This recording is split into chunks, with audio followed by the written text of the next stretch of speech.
aucune spiritualité ne peut se faire sans initiation. Bien que le mot semble être choquant, il est important de connaître que toute spiritualité, bonne ou négative, passe par les initiations. Je prendrai un exemple terre à terre. Le chrétien a une obligation de passer par les eaux de baptême. Les eaux de baptême est une initiation, est un rite chrétien. Il n'y a pas d'autre appellation à donner à cette cérémonie. La spiritualité, elle doit se pratiquer avec conscience. Donc le féticheur va commencer à vous donner des codes de mots. Vous arrivez avant d'entrer, ou avant d'entrer, vous prononcez une phrase. Avant d'entrer, vous dites un nom.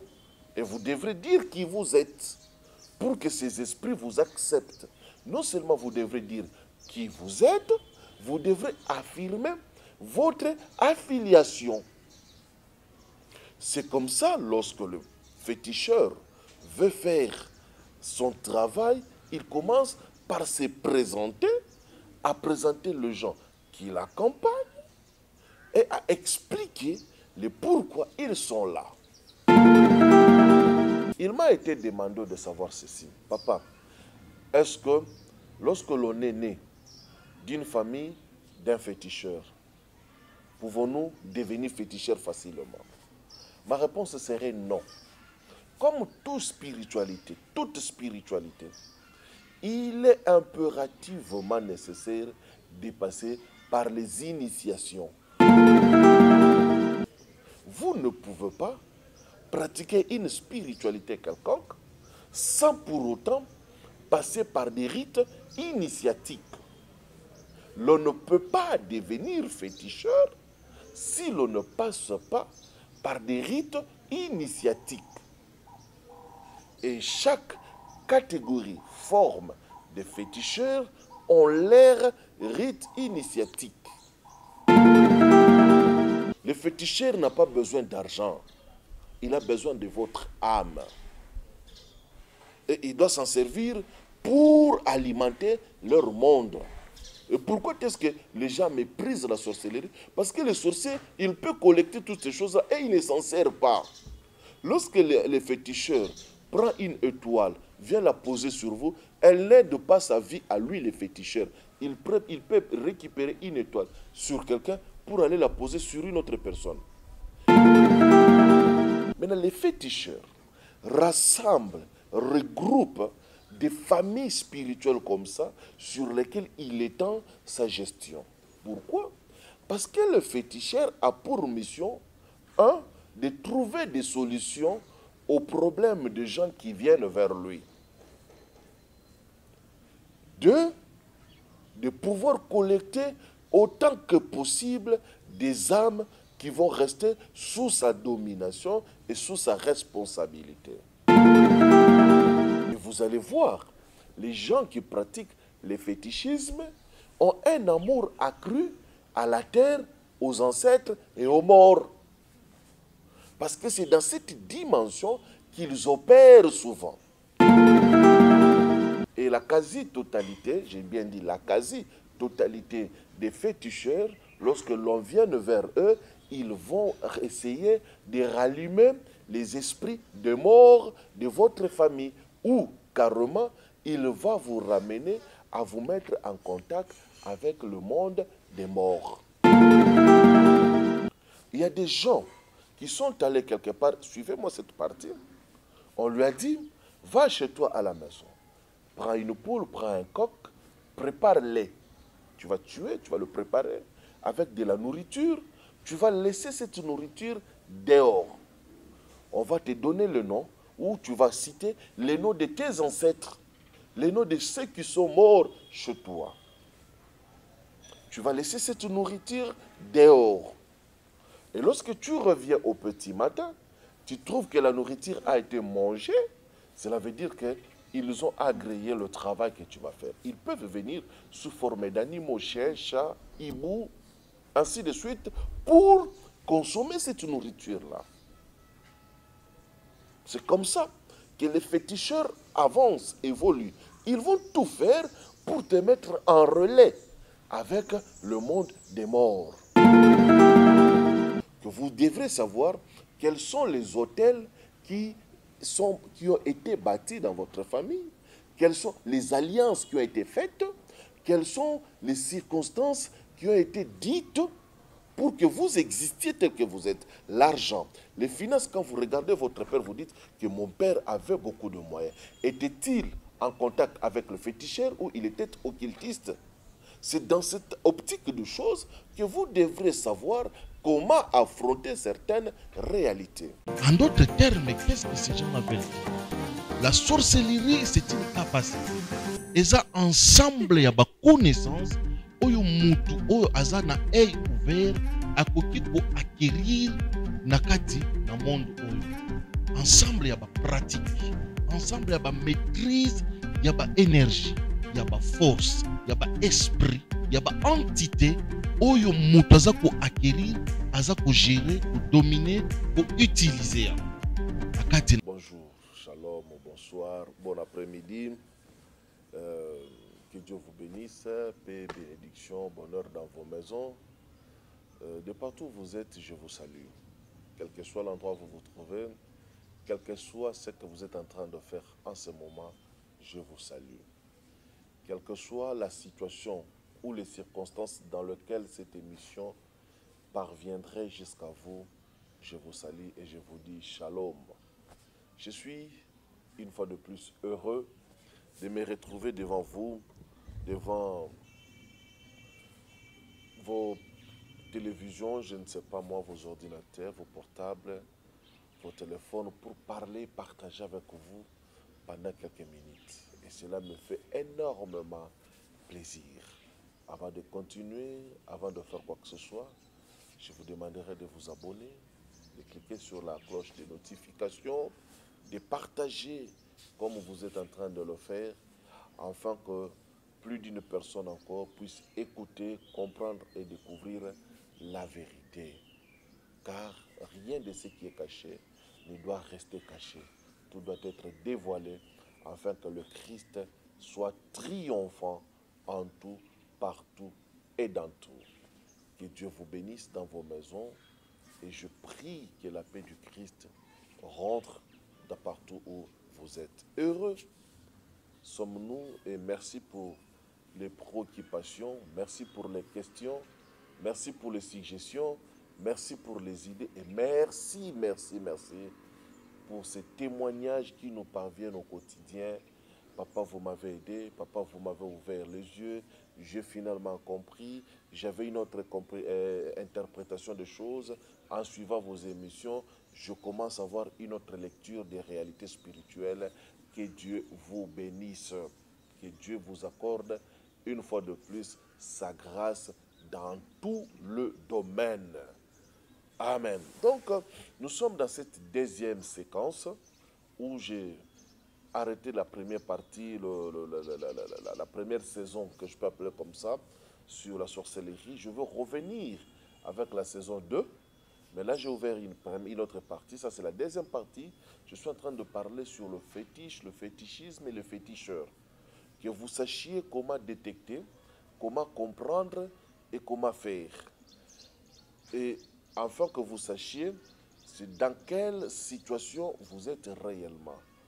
Car chaque monde a ses réalités, a ses fonctionnements et a sa façon d'être attaqué ou d'être appréhendé. Lorsque vous comprenez dans quelle atmosphère vous êtes, vous saurez comment orienter certaines choses. Parce qu'il y a beaucoup de choses qui ont été dites et beaucoup de ces choses ne sont pas telles qu'elles ont été présentées. Une fois de plus, nous donnons ces enseignements par la puissance du Saint-Esprit. Nous n'avons pas été dans ces loges, dans ces mouvements spirituels. Peut-être quand nous toucherons dans l'occultisme, les signes qui accompagnent l'occultisme, les signes qui manifestent l'occultisme, vous allez comprendre qu'il y a beaucoup de choses qui n'ont pas été présentées telles qu'elles sont. Moi, j'ai la foi et l'assurance que le Saint-Esprit m'a révélé, m'a enseigné des choses que je suis en train de partager avec vous. Le monde du ténèbre est un monde de mensonges. C'est pourquoi peut-être sur certains points, vous n'allez pas trouver de corrélation avec certains anciens témoignages. Parce que ils ont été là-dedans, ils ont pratiqué, mais aveuglés. Parce que le diable, c'est un menteur. Il leur a montré des choses qui ne sont pas réellement telles qu'elles sont. C'est peut-être là, c'est presque la différence. Jean chapitre 8, verset 44 dit, vous avez pour père le diable, c'est le père du mensonge. Donc voilà un peu. Je voudrais parler du fétiche, du fétichisme et du féticheur pour que nous partions dans cette deuxième partie. Il m'a été demandé de savoir ceci. Papa, est-ce que lorsque l'on est né d'une famille d'un féticheur, pouvons-nous devenir féticheurs facilement? Ma réponse serait non. Comme toute spiritualité, il est impérativement nécessaire de passer par les initiations. Aucune spiritualité ne peut se faire sans initiation. Bien que le mot semble être choquant, il est important de connaître que toute spiritualité, bonne ou négative, passe par les initiations. Je prendrai un exemple terre à terre. Le chrétien a une obligation de passer par les eaux de baptême. Les eaux de baptême est une initiation, est un rite chrétien. Il n'y a pas d'autre appellation à donner à cette cérémonie. Lorsque vous êtes chrétien, vous ne pouvez pas vous affirmer ou confirmer votre chrétienté si vous ne passez pas aux eaux de baptême. Ici, je n'entre pas dans les différentes formes de baptême qu'on administre dans la chrétienté, mais je le prends en général. Le baptême est un rite initiatique qui vous donne l'accès à la chrétienté. Ces rites, c'est-à-dire, vous devrez rentrer ou on doit verser sur vous de l'eau, quel que soit le problème, il doit y avoir de l'eau. Pourquoi? Parce qu'il est le symbolisme de la renaissance. Je meurs avec Christ, je ressuscite avec Christ. C'est un rite, c'est une cérémonie que les chrétiens prennent à la légère. Lorsque vous rentrez dans les eaux de baptême, vous passez par ce symbole initiatique du christianisme authentique et réel. Vous ne pouvez pas pratiquer une spiritualité quelconque sans pour autant passer par des rites initiatiques. L'on ne peut pas devenir féticheur si l'on ne passe pas par des rites initiatiques. Et chaque catégorie, forme de féticheurs ont leur rite initiatique. Et chaque mouvement spirituel, que ce soit pour la magie, que ce soit pour le spiritisme, que ce soit pour l'occultisme, toute spiritualité, y compris la chrétienté, y compris tout le mouvement qui enseigne le spiritisme ou la spiritualité, vous ne pouvez pas y entrer, y accéder sans passer par un signe ou par une cérémonie initiatique. Ça peut être le vêtement, ça peut être on allume de feu, on vous place à l'intérieur, ça peut être toutes ces choses-là. C'est pourquoi lorsque votre parent était féticheur, celui qui procurait ou celui qui travaillait pour les autres, ces parents-là, lorsqu'ils meurent, pour que vous le remplaciez, vous devrez passer par un rite initiatique du fétichisme. Et ça dépendra des entités, ça dépendra du cercle dans lequel lui, il a eu à évoluer. Maintenant, lorsque vous passez par ces rites initiatiques, vous êtes accepté, vous devrez comprendre, vous devrez être enseigné de la façon dont il opérait. Mais souvent, la plupart des spirituels commencent à initier d'abord leurs enfants par des enseignements et des pratiques. C'est comme ça, lorsque vous êtes né dans une maison où le parent était féticheur, comprenez-moi ici, le parent était féticheur, il va commencer à vous initier, à vous adapter aux esprits avec lesquels il travaille. Et petit à petit, il va commencer à faire des présentations. Indirectement, par ricochet, je voudrais aussi ouvrir une autre parenthèse ici. Il y a des gens qui ont été chez des féticheurs à qui l'on a remis certains fétiches, qui les ont ramenés dans leur maison, dans leur famille, dans leur foyer, auxquels ils étaient en train de célébrer ou de rendre un culte. Lorsqu'un parent a ramené un fétiche chez lui dans la maison, il va créer des cultes auxquels il va commencer indirectement à initier ceux qui sont avec lui. Le matin, le soir, à midi, ça dépendra du temps, de l'heure. Il va commencer à vous dire, par exemple, va déposer telle histoire à tel endroit, va faire telle chose à tel moment. C'est pour créer la familiarité. Le jour où le Seigneur nous donnera suffisamment de temps et moyens, je parlerai de familiarité d'esprit. Il y a des familles qui sont bâties sur des esprits familiers. Et pour que ces esprits deviennent familiers, il doivent y avoir cette familiarité. Et cette familiarité, c'est question de s'habituer aux esprits. Et pour évoluer dans le monde spirituel, ici j'élargis la pensée, qu'on soit homme de Dieu, qu'on soit dans les pratiques négatives, pour évoluer dans le monde spirituel, on doit avoir cette collaboration familière avec le monde des esprits. Et beaucoup d'hommes de Dieu ne comprennent pas cet aspect des choses. Vous ne pouvez pas devenir grand spirituellement si vous ne maîtrisez pas et vous ne gérez pas certains esprits.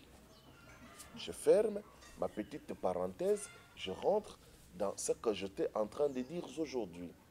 C'est-à-dire, on doit vous présenter, on doit vous amener à vous habituer avec ces esprits, avec leur mode de fonctionnement. On doit vous présenter. Qu'est-ce qui se passe alors avec le féticheur? Il va donner des clés, des codes, entre autres,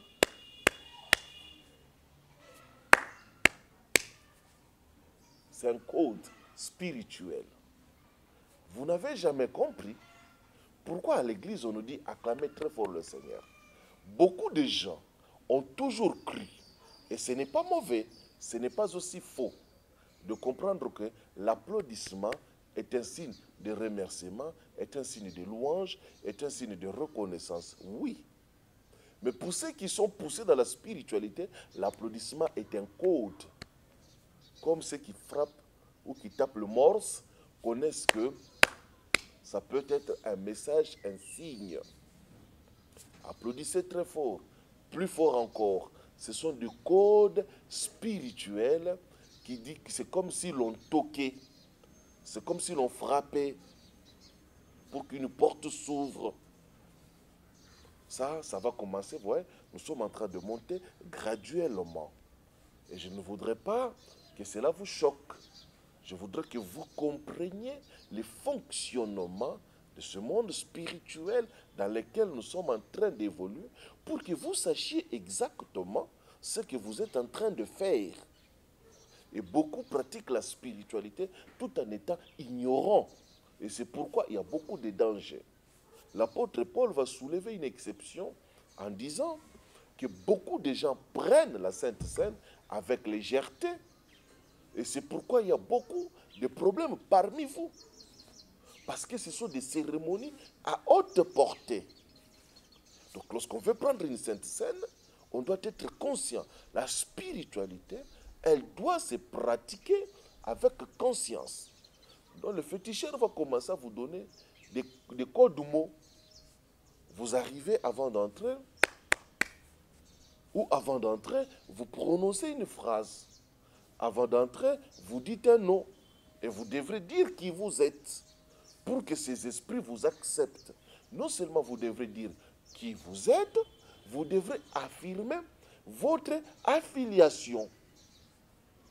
C'est comme ça, lorsque le féticheur veut faire son travail, il commence par se présenter, à présenter les gens qui l'accompagnent et à expliquer le pourquoi ils sont là.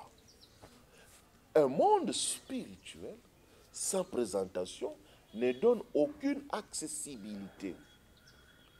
Mes chers amis, laissez-moi vous dire cette vérité. Lorsque vous êtes dans le monde spirituel, on doit savoir de qui vous êtes, de quelle souche vous êtes ici. Lorsque les fils de Séva, dans les livres des Actes des Apôtres, vont s'hasarder à faire une délivrance, ils vont dire, au nom de Jésus-Christ, que Paul prêche, nous vous chassons, nous vous en conjurons de sortir. Les démons vont tabasser les 7 fils de Séva en disant, nous connaissons Jésus, nous connaissons Paul, mais vous, nous ne vous connaissons pas.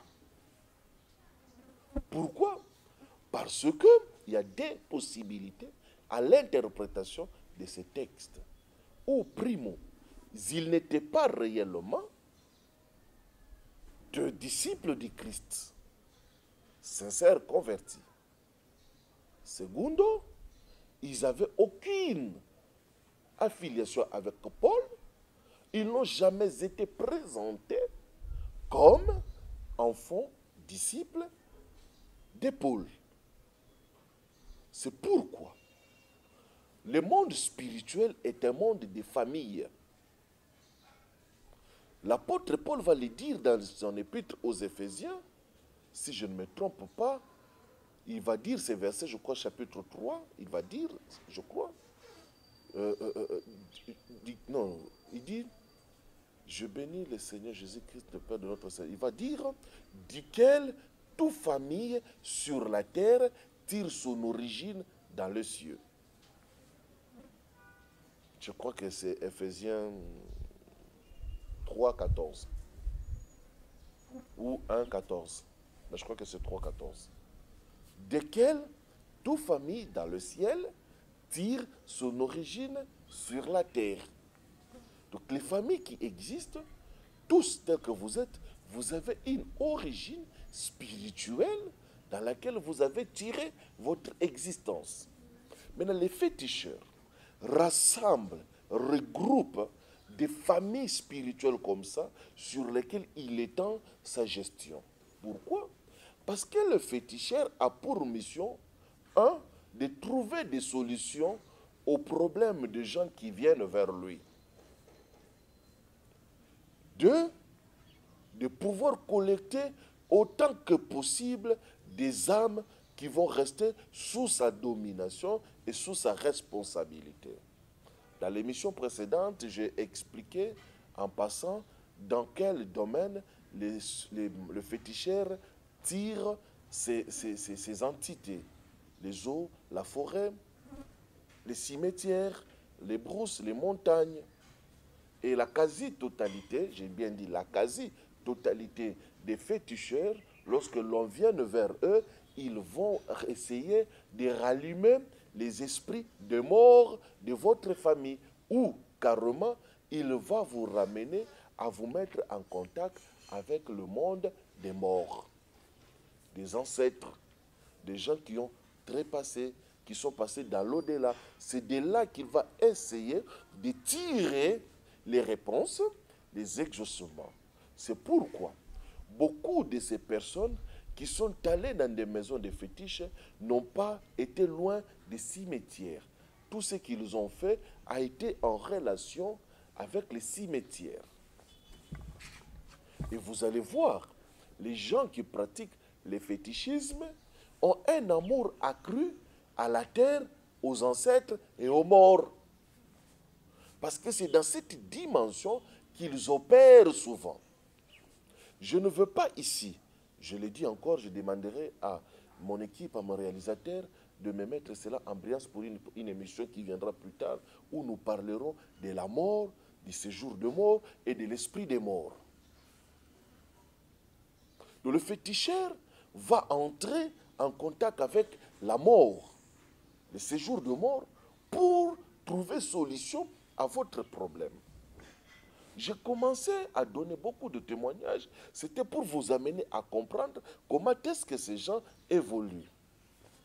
Il y a des gens qui sont allés quelque part, suivez-moi cette partie, on lui a dit, va chez toi à la maison, prends une poule, prends un coq, prépare-les. Tu vas tuer, tu vas le préparer avec de la nourriture, tu vas laisser cette nourriture dehors. On va te donner le nom, où tu vas citer les noms de tes ancêtres, les noms de ceux qui sont morts chez toi. Tu vas laisser cette nourriture dehors. Et lorsque tu reviens au petit matin, tu trouves que la nourriture a été mangée, cela veut dire qu'ils ont agréé le travail que tu vas faire. Ils peuvent venir sous forme d'animaux, chiens, chats, hiboux, ainsi de suite, pour consommer cette nourriture-là. C'est comme ça que les féticheurs avancent, évoluent. Ils vont tout faire pour te mettre en relais avec le monde des morts. On va déposer ça sur une tombe. De nos jours, avec les tombes qui sont devenues sophistiquées, ainsi de suite, les féticheurs recourent dans de vieilles tombes parce qu'il faudrait que la personne qu'on est en train d'invoquer ne soit pas un nouveau mort. Il doit être un ancien qui a traîné, ainsi de suite. C'est pourquoi dans des vieux cimetières, c'est là où il recourt. Avec la destruction de certains cimetières, vous allez voir, et beaucoup de gens n'ont jamais remarqué cela, plus il y avait des anciens cimetières, plus ces métiers augmentaient. Au jour d'aujourd'hui, dans les quartiers où on a détruit des anciens cimetières, on a bâti des maisons, les féticheurs ont diminué. Vous remarquerez que dans des quartiers où il y avait des cimetières, nous sommes en train de construire au jour d'aujourd'hui. Dans ces cimetières, on a vendu ces cimetières, les féticheurs ont reculé. Et vous serez d'accord avec moi que là où il y avait des endroits lointains, où il y avait des cimetières, on trouvait souvent, non loin dans ces circonférences-là, des féticheurs. Parce qu'ils recourent souvent aux esprits des morts. Lorsqu'on vous a amené voir un féticheur, directement ou indirectement, on vous a mis en contact avec l'esprit des morts. Toutes les cérémonies qu'ils vont faire, mon père était féticheur, ma mère était féticheuse, ou bien mes parents partaient chez les féticheurs. Je ne sais pas. Tout ce que vous avez eu dans votre vie, vous avez pratiqué dans votre vie, en relation avec le fétiche, vous devrez connaître, savoir, comprendre qu'on vous a mis en relation avec l'esprit des morts. Le féticheur peut faire un travail sur vous lorsqu'il ira présenter son travail.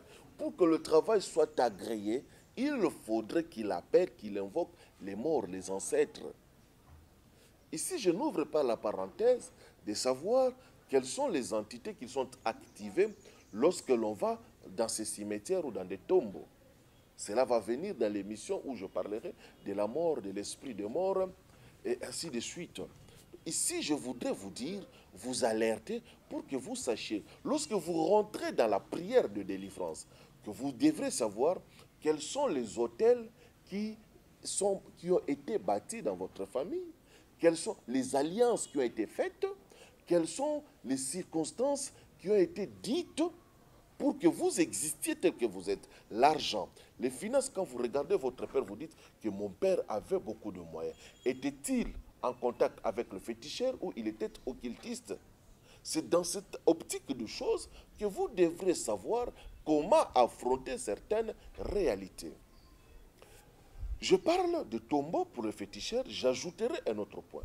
Les féticheurs ont toujours eu tendance à donner aux gens des canaries, à donner aux gens des calebasses comme ça. C'est dans ce genre de choses qu'on enferme des bouteilles, qu'on enferme. J'ai donné un témoignage ici d'un papa et d'une maman qui sont allés prendre un fétiche dans lequel on leur a donné récipient avec l'eau à l'intérieur. On leur a dit, le jour que ça va devenir rouge, cherchez l'émission, c'est l'une des émissions que j'ai données, c'est l'un des témoignages que j'avais donné. Le jour que vous allez voir que le contenu devenir rouge, ce jour-là, vous allez savoir que le sacrifice vient d'être fait. Donc, ils vous donneront toujours quelque chose que vous allez emporter avec vous. Le féticheur ne donne jamais de talisman. Lorsque vous partez chez un féticheur, il vous donnera une amulette, il vous fera porter une corde, il va vous faire des incisions sur la peau, des tatouages, il pourra vous faire manger quelque chose, il ne vous donnera jamais un talisman. Parce que le talisman, ce n'est pas son apanage, ce n'est pas dans son domaine. Il y a une grande différence entre une amulette et un talisman. Il vous donnera toujours quelque chose en relation avec la nature. Vous comprenez? Ce sera difficile qu'un féticheur vous donne un pentacle. Ah non. Si vous avez été en contact avec quelqu'un qui vous a remis un pentacle, il n'est pas dans la catégorie des féticheurs.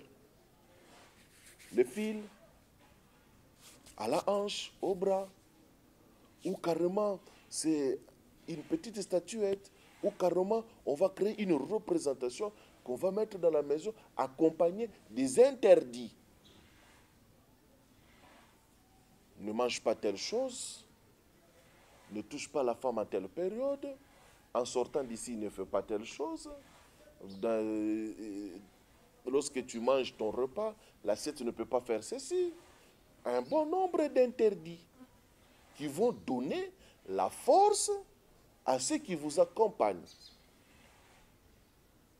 Ici, je voudrais soulever quelque chose.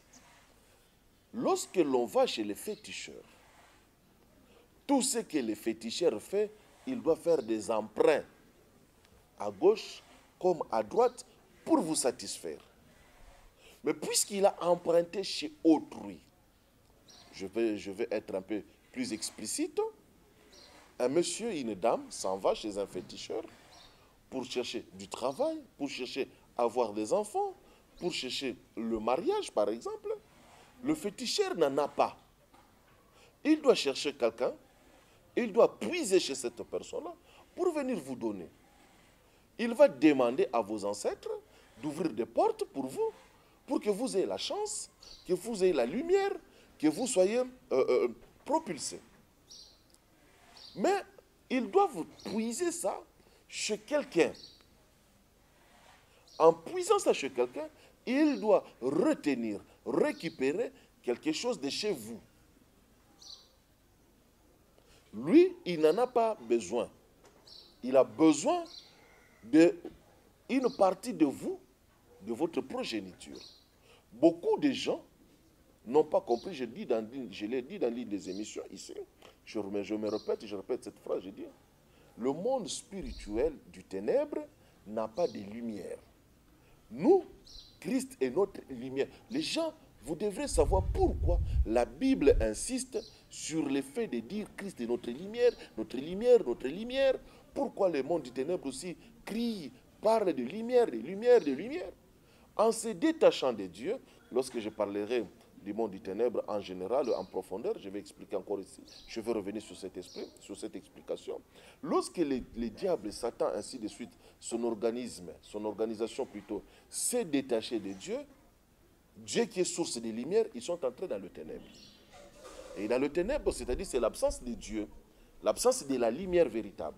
Mais puisqu'ils ont besoin de lumière pour vivre, ils ne peuvent aller nulle part que trouver la lumière dans la création de Dieu. Et Dieu a placé la lumière dans la nature, dans les animaux et dans l'homme.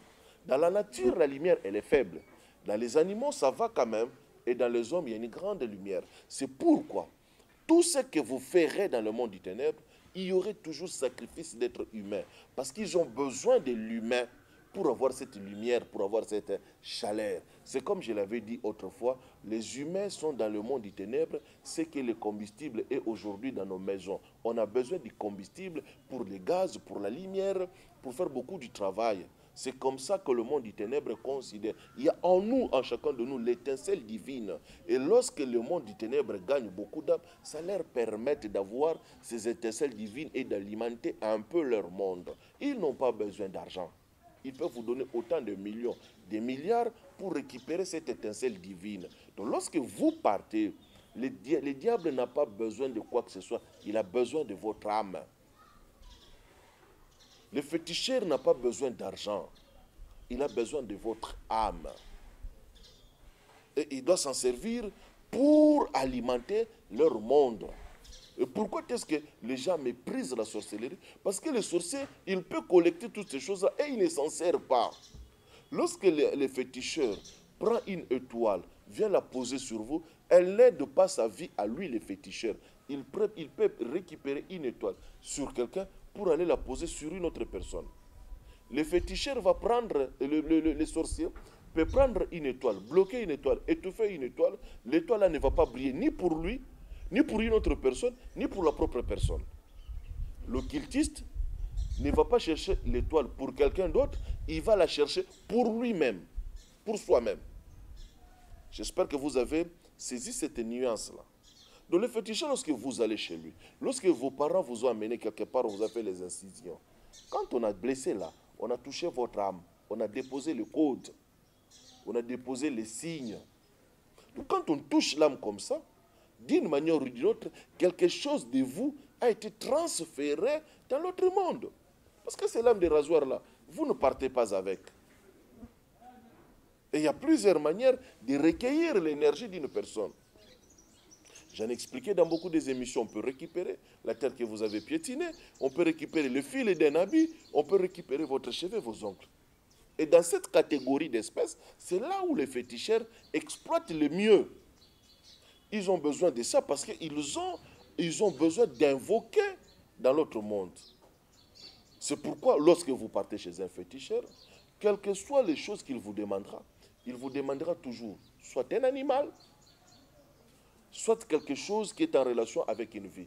Amenez-moi le cheveu, amenez-moi les ongles, amenez-moi la salive, amenez-moi le fil d'habit de quelqu'un, ramassez la poussière de la terre que la personne avait piétinée. Il travaillera sur ces choses-là parce que ce sont ces choses-là dont il a besoin. Par contre, un sorcier ne peut pas vous dire amenez-moi les ongles et je vais ensorceler quelqu'un, non. Lui-même, il va chercher le moyen de s'en procurer. Je crois que maintenant, les nuances commencent à se faire voir clairement. Vous êtes en train maintenant de sorcier, ne veut pas vous demander amenez-moi le cheveu de quelqu'un, je vais l'ensorceler. Non. Lui-même, il va trouver le moyen de se procurer ces cheveux-là. Mais lorsque vous partez chez le féticheur, il va vous demander quelque chose que vous devrez vous-même lui apporter cela volontairement et consciencieusement. Lorsqu'il veut faire du mal à quelqu'un, vous devrez lui apporter les éléments. Lorsqu'il veut faire quelque chose sur vous, vous devrez lui apporter ces éléments. Et lorsqu'il va avoir l'accès sur vos enfants, il ne vous dira pas que ce que je viens de faire, je viens de récupérer quelque chose chez vos enfants. Arrivé chez vous, je vais peut-être dans la troisième partie, je vais donner un témoignage de quelqu'un et je vais continuer la suite sur le féticheur. C'est là où beaucoup de gens ont été bloqués. Et c'est là où beaucoup de gens sont en train de vivre au jour d'aujourd'hui. Vous êtes parti quelque part, on a dit non, mais les noms de tes enfants, il a déposé tous les noms de ses enfants. Ça, c'est une prison dans laquelle le féticheur va vous amener. Puisque vous les avez déposés volontairement, il peut y accéder quand bon lui semble. Non, mon papa était combattu au travail. Lui-même, le monsieur s'est senti être combattu au travail. Il est allé quelque part, on lui a dit fais ça, va mettre ça sous la chaise où tu t'assois au boulot. J'ai vu des gens, j'ai vu des chauffeurs de grands cars, de grands camions, avoir des trucs sous les... Donc lorsque lui, il n'est pas là, il ne s'assoit pas sur cette chaise-là. Personne d'autre ne peut s'asseoir sur cette chaise-là. Il y a des gens qui sont dans des bureaux comme ça.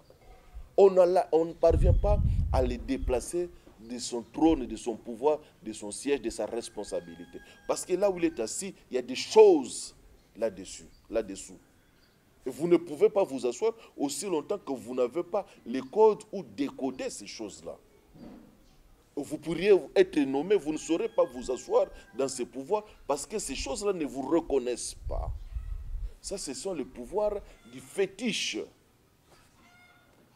Bon, le temps est imparti, vous savez, je vais m'arrêter. Nous allons continuer à la prochaine. Je suis en train de vous ouvrir pour que vous compreniez. Dans le milieu où vous travaillez, cette personne en face de vous travaille avec quelle puissance, avec quelle force. J'aimerais clôturer ou clore la partie d'aujourd'hui en disant, lorsque vous vous rendez compte qu'il y a des fétiches chez vous, que vos parents sont entrés en contact avec des féticheurs, d'une manière directe ou indirecte. Oh non, nous étions partis, on nous a lavés. Vous avez été initié à quelque chose. Non, nous étions partis là-bas, on nous a fait telle chose, telle chose.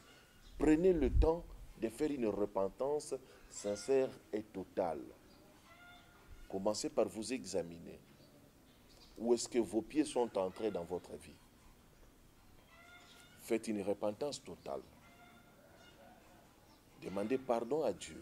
Si on vous avait amené, si vous avez amené quelqu'un, si vous y êtes allé vous seul, demandez pardon à Dieu. Et sachez que tout acte que nous posons dans la spiritualité va tomber aussi sur toute la progéniture. Demandez pardon à Dieu, repentez-vous sincèrement et commencez à demander la puissance du Saint-Esprit pour vous briser, vous débloquer, afin que vous sortiez de la prison dans laquelle vous avez été enfermé. Ma prière est celle-ci. Il y a des gens qui ont été ramenés dans des prisons de fétiches sans le savoir. J'ai parlé d'une émission, j'ai parlé des maladies d'ordre démoniaque. Je vais rentrer en détail aussi sur cela. Que Dieu vous bénisse, que la paix de Dieu soit dans vos maisons, que Dieu vous garde. De partout où vous êtes, souffrez le temps. Vous voyez que nous avons beaucoup de choses à dire. Mettez-nous dans des conditions. Une fois de plus, nous disons, nous sommes en train de vouloir faire des studios professionnels. Nous avons besoin de matériel, des appareils, des micros, des caméras, et de tout ce qui est pour faire des studios professionnels. Merci pour ceux qui sont en train de nous promettre. Nous promettre ne suffit pas.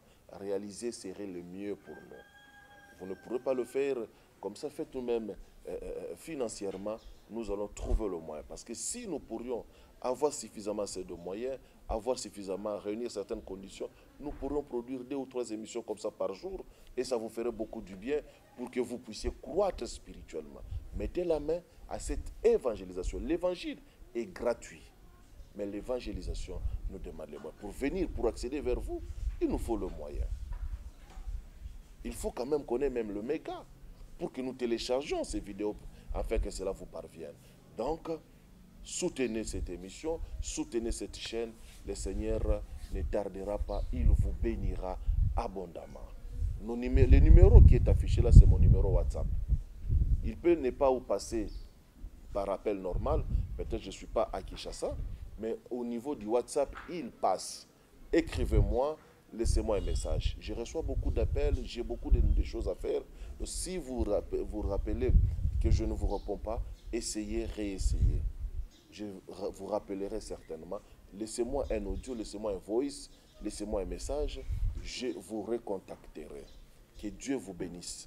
Que la paix de Dieu soit dans vos maisons. Que la grâce du Christ abonde. Soyez libérés de toute prison de fétiches, de féticheurs, au nom de Jésus. Ciao. En d'autres termes, qu'est-ce que ces gens appellent? La sorcellerie, c'est une capacité. Et ça, ensemble, il y a une connaissance. Oyo mutu, oyo azana œil ouvert, akoki ko acquérir nakati na monde oyo. Ensemble, il y a une pratique. Ensemble, il y a une maîtrise, il y a une énergie, il y a une force, il y a un esprit, il y a une entité. Oyo mutu aza ko acquérir, aza ko gérer, ko dominer, ko utiliser.